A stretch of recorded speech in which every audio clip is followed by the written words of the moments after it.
Halo teman-teman, aku Anggi Kurniawan dari Fakultas Pertanian jurusan Proteksi Tanaman 5K2310253006. Jadi pertama-tama di sini aku akan menjelaskan tentang kecerdasan buatan atau disebut dengan AI adalah sebuah kecerdasan yang ditunjukkan oleh mesin seperti komputer, smartphone, aplikasi, perangkat lunak, dan lain sebagainya.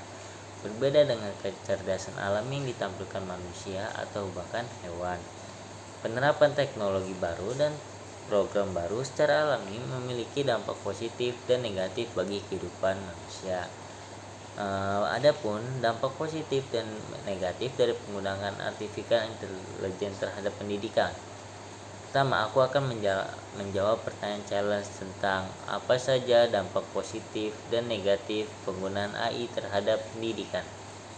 Pertama, dampak positif. Dampak positif yang pertama adalah mempermudah tugas guru dan siswa dalam kegiatan belajar mengajar, terutama dalam bidang administratif seperti menentukan nilai akhir berdasarkan bobot dan penilaian, menciptakan pembelajaran yang lebih aktif, dan menganalisis data dan pola belajar siswa. AI dapat menyesuaikan konten, tingkat kesulitan, dan metode pengajaran yang paling efektif bagi setiap individu. 2. Penyimpanan data yang tidak terbatas. 3. Menjadikan tugas para pendidik tidak berulang. 4. Bisa digunakan kapanpun tanpa batas waktu. AI dapat berperan sebagai tutor virtual yang memberikan bimbingan kepada siswa secara interaktif. Tutor virtual dapat memberikan penjelasan, menjawab pertanyaan, dan memberikan umpan balik instan kepada siswa, membantu mereka memahami materi dengan lebih baik kapanpun tanpa ada batas waktu. Kelima, pekerjaan menjadi lebih cepat dan lebih baik, seperti halnya pada proses evaluasi tugas dan ujian dapat berjalan secara otomatis. AI dapat mengenali pola jawaban yang benar atau memberikan umpan balik kepada siswa yang memungkinkan guru menghabiskan lebih banyak waktu untuk memberikan bimbingan individual kepada siswa. 2. Dampak negatif.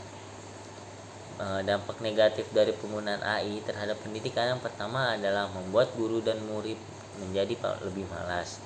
Kedua, menghilangkan sebagian pekerjaan para pendidik terutama dalam bidang administratif. 3. AI tidak dapat memahami tujuan dan informasi yang dibuat. 4. AI bekerja sesuai apa yang telah diprogramkan. AI memiliki risiko tinggi dalam hal pembobolan. 5. AI suatu saat pasti akan rusak.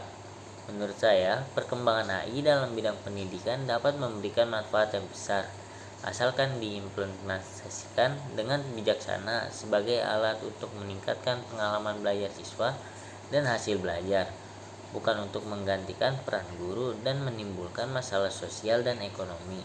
Dengan pendekatan yang tepat, penggunaan AI dalam pendidikan dapat memperluas akses ke pembelajaran yang berkualitas, meningkatkan efisiensi, dan membantu siswa mencapai potensi terbaik mereka. Pertanyaan kedua, apa penyebab dari penyalahgunaan AI terhadap pendidikan? Penyebab penyalahgunaan AI terhadap pendidikan yaitu salah satunya terbentuknya siswa yang malas untuk membaca buku dikarenakan siswa tersebut sudah difasilitasi dengan mesin pencarian yang disediakan oleh Google.